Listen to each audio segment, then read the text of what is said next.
The morning sun cast long shadows across the cobblestones of Windsor's historic district, as 73-year-old Harold Matthews made his way slowly toward the castle gates. His weathered hands gripped a simple wooden walking stick, each step deliberate and measured. The arthritis in his knees had worsened over the winter months, but Harold refused to let it keep him from his weekly pilgrimage to pay respects at the war memorial just outside the castle grounds. Harold wore his old regimental tie beneath a worn but clean cardigan, the same one he'd donned every Tuesday for the past 15 years since his wife Margaret had passed. The tie bore the colors of the Queen's Own Rifles, the regiment he'd served with distinction for 27 years before retiring as a warrant officer. His chest bore no medals today, but those who knew military bearing could still see the soldier beneath the frail exterior. 3 young men loitered near the Tourist Information Center, their eyes scanning the early morning visitors with predatory interest.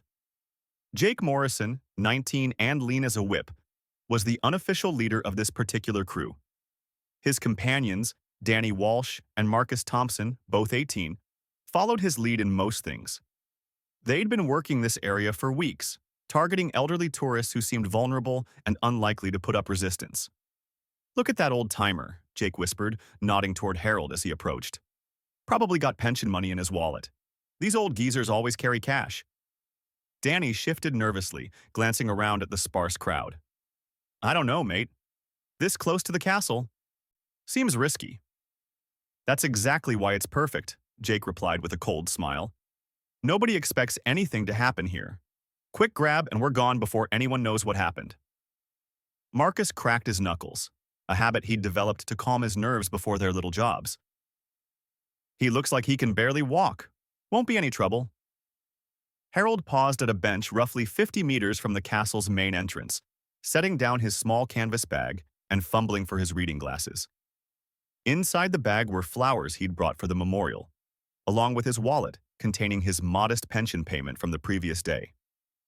He'd planned to visit the memorial first, then perhaps enjoy a cup of tea at the small cafe nearby, as had become his routine. The 3 young men exchanged glances and began moving casually in Harold's direction.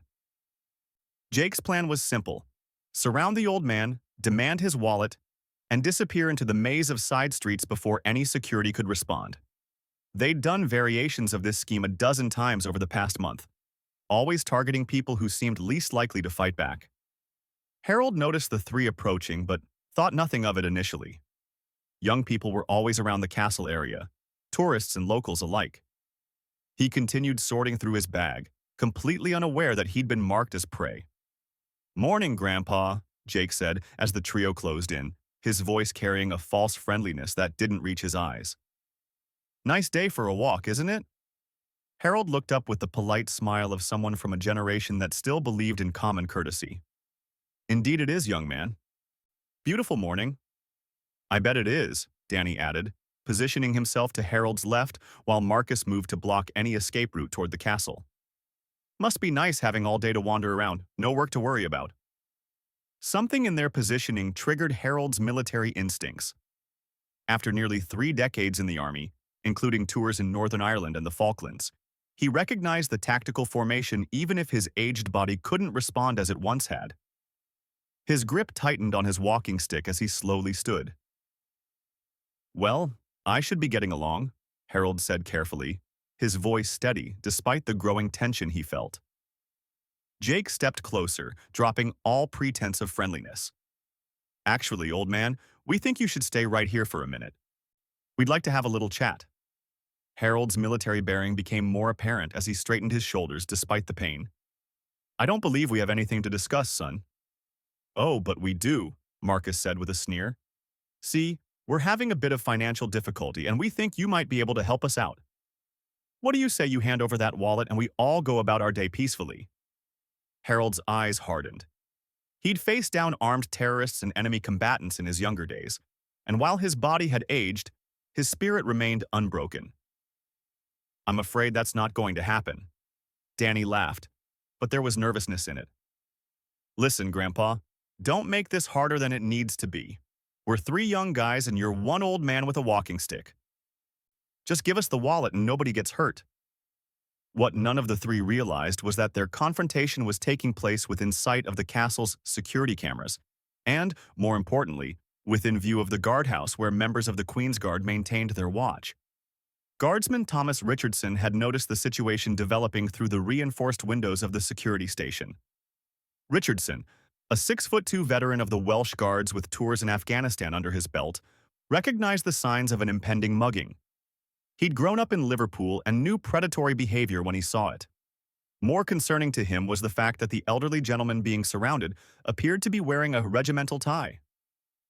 Harold planted his feet more firmly, raising his walking stick slightly.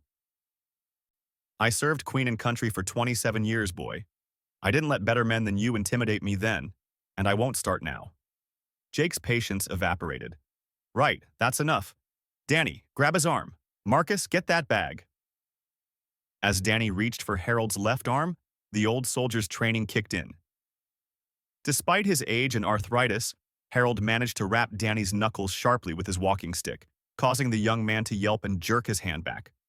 "You old bastard," Jake snarled, grabbing Harold's cardigan and giving him a rough shake. "That's going to cost you." Harold stumbled but remained upright, his military pride refusing to let him show weakness. "Get your hands off me, you piece of trash." Marcus moved in from the other side, attempting to grab the canvas bag while Jake held Harold's attention. "Just take the bloody bag and let's go," he muttered.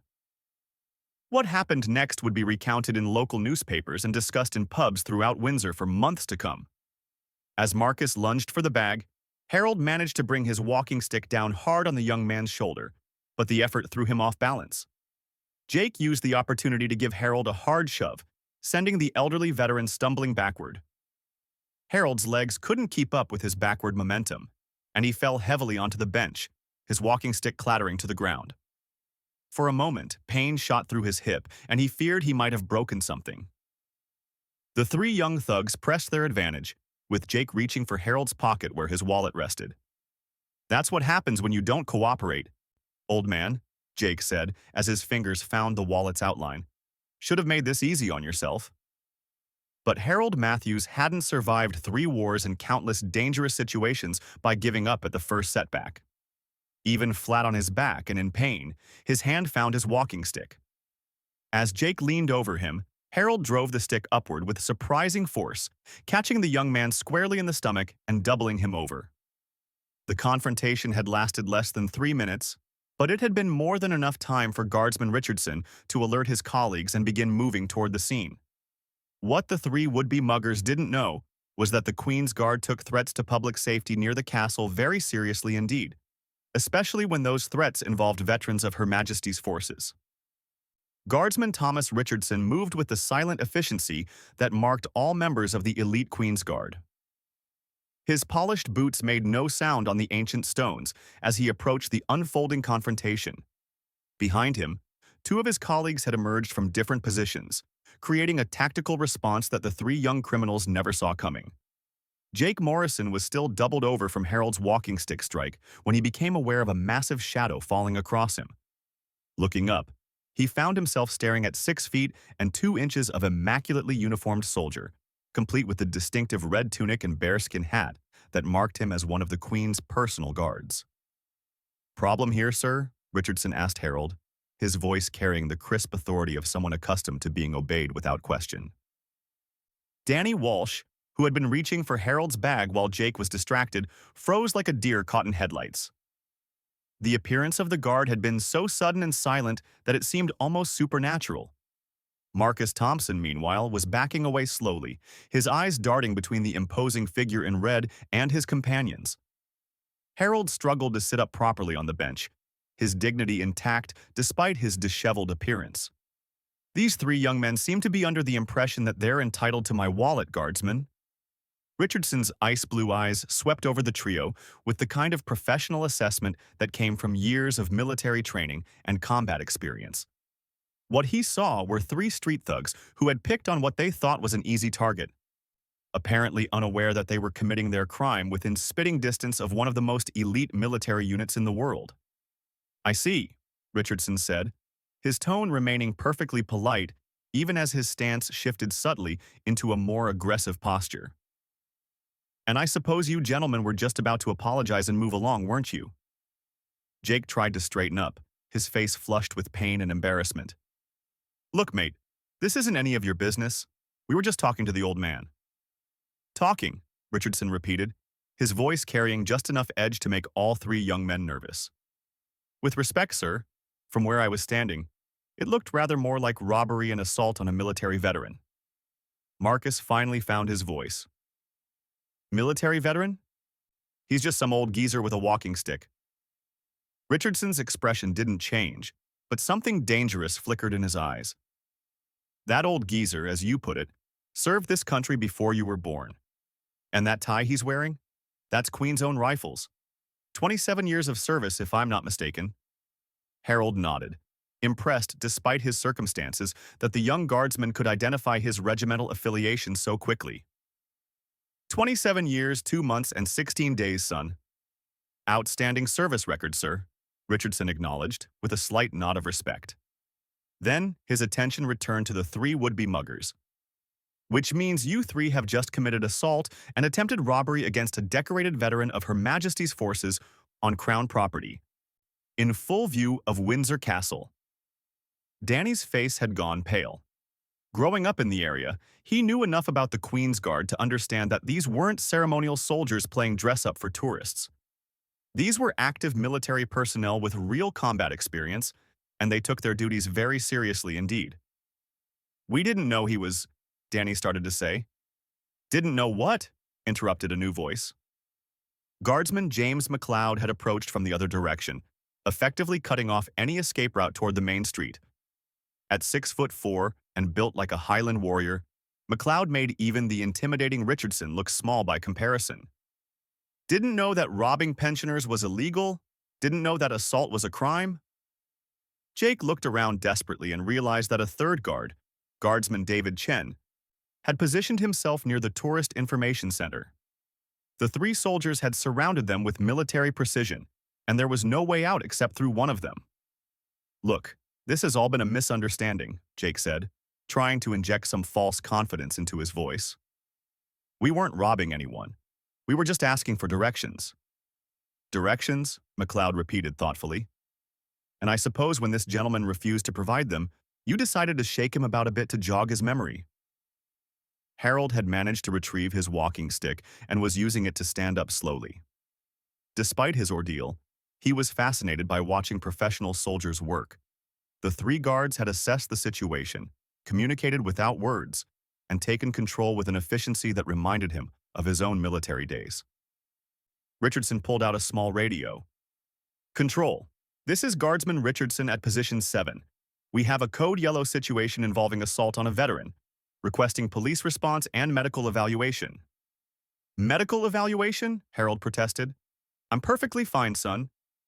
"With respect, sir, you took a fall and you're holding your left side. Standard procedure calls for a medical check after any incident involving violence against civilians, especially senior civilians." The radio crackled with a response confirming that local police were en route and an ambulance had been dispatched as a precaution. Danny looked around at the growing crowd of tourists who had stopped to watch the drama unfold. Several people were recording with their phones, and he realized that within hours, their failed mugging attempt would probably be all over social media. "Can't we just forget this whole thing happened? We'll apologize and walk away." "I'm afraid it doesn't work that way," Chen said as he moved closer to the group. Despite being the smallest of the three guards at only 6 feet tall, his presence was no less intimidating. Assault is assault, regardless of whether you succeeded in your robbery attempt. Harold looked at the three young men with something approaching pity. "You picked the wrong target and the wrong location, boys. Did you really think you could commit crimes 50 meters from Windsor Castle and just walk away?" Marcus finally seemed to grasp the severity of their situation. "We didn't hurt anyone seriously. It was just a bit of rough play that got out of hand." McLeod's laugh had no humor in it. "Rough play? You attacked a 73-year-old veteran. In Scotland, where I come from, we have a word for people who do that sort of thing." "What word?" Danny asked despite himself. "Cowards," McLeod replied simply. The sound of approaching sirens could be heard in the distance, growing steadily louder. Jake made one last desperate attempt to salvage the situation. "Look, we're sorry, all right? We made a mistake. Can't you just let us go with a warning? Richardson shook his head. Even if I wanted to, which I don't, it's out of my hands now. You committed crimes on Crown property in front of multiple witnesses. The wheels of justice are already in motion. Harold straightened his tie and smoothed down his cardigan, his military bearing reasserting itself now that the immediate danger had passed. If I may say so, Guardsman Richardson, you and your colleagues handled this situation with exemplary professionalism. Thank you, sir. Just doing our duty. Your duty, Harold repeated thoughtfully. Yes, I remember what that felt like. The satisfaction of knowing you've done the right thing regardless of the circumstances. The three young criminals stood in sullen silence as the police sirens grew closer. They had started the morning thinking they'd found an easy mark, an elderly man who wouldn't fight back and wouldn't cause trouble. Instead, they'd discovered that some old soldiers never really stop being soldiers, and that the Queen's Guard takes a very dim view of anyone who threatens the peace near Windsor Castle. 3 police vehicles arrived within minutes, their blue lights flashing as they pulled up to the scene. Inspector Sarah Thompson emerged from the lead car, taking in the situation with the practiced eye of someone who'd spent 15 years dealing with various incidents around Windsor. What she found was unusual even by her standards. 3 young men looking thoroughly defeated, surrounded by members of the Queen's Guard, while an elderly gentleman sat calmly on a bench straightening his tie. Gentlemen, Inspector Thompson addressed the guards with the respect that existed between different branches of law enforcement. What do we have here? Guardsman Richardson stepped forward, his bearing shifting slightly into the formal mode required when dealing with civilian authorities. Ma'am, we witnessed an assault and attempted robbery of this gentleman, Mr. Harold Matthews, a military veteran. The 3 suspects surrounded him, made threats, and physically assaulted him when he refused to comply with their demands. Inspector Thompson looked at Harold, noting the regimental tie and the dignified way he carried himself despite obviously being shaken by the experience. Sir, are you injured? I see the ambulance is pulling up now. Nothing that won't heal, Inspector, Harold replied with a slight smile. Though I must say the response from these young guardsmen was quite impressive, reminded me of my own military days. Jake Morrison, who had remained silent during the police arrival, finally spoke up. Look, Inspector, this is all being blown out of proportion. We were just having a conversation that got a bit heated. Nobody was seriously hurt. Inspector Thompson turned her attention to the 3 suspects, her expression professional but cold. A conversation? Is that what we're calling attempted mugging these days? The ambulance crew began checking Harold's vitals and examining him for injuries, while Inspector Thompson took statements from the guards. Each soldier provided clear, concise testimony that painted a picture of 3 predators who had targeted someone they perceived as vulnerable, only to discover they'd made a serious miscalculation. The tactical positioning was textbook predatory behavior, Richardson explained. They surrounded him to prevent escape routes and used verbal intimidation before escalating to physical contact. When the gentleman resisted, they increased the level of force. Danny Walsh shifted uncomfortably as the inspector's attention turned to him. We weren't going to seriously hurt him. We just needed some money. Needed money, Inspector Thompson repeated. So you decided to rob a pensioner, a military veteran no less. Marcus Thompson looked around at the gathering crowd of onlookers and media representatives who had begun arriving. Someone had obviously alerted the local news, and cameras were already recording the scene. This is going to be on the news, isn't it? Inspector Thompson nodded grimly. Assault and attempted robbery of a military veteran outside Windsor Castle? I'd say that's a safe assumption. Harold finished with the ambulance crew, who confirmed he had some bruising but no serious injuries. The old soldier walked over to where the 3 suspects stood with their police escorts, causing all of them to tense up nervously.